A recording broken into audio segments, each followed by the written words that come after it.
Yesterday, I was clever, so I wanted to change the world. Today, I'm wise, so I'm changing myself. Allama Jalaluddin Rumi.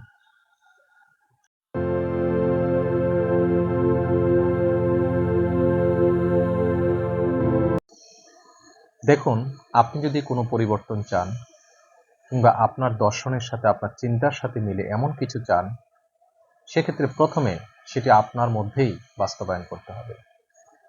আপনি হবেন pilot project, আপনার মধ্যেই এটি application করা হবে। দেন আপনার এই আলো, এই দ্যুতি আপনার চারপাশে ছড়িয়ে পড়বে।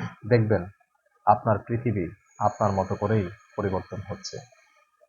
আর যদি এটি না করে আপনি শুধু স্বপ্ন দেখেন আপনি পরিবর্তন করে ফেলবেন, তাহলে কিন্তু আপনি পারবেন না। সুতরাং প্রথমে নিজের মধ্যেই পরিবর্তনটি আসতে হবে। এটি হচ্ছে আল্লামা জালালউদ্দিন রুমির সেই কোটের ভাবানুবাদ বা মূল কথা।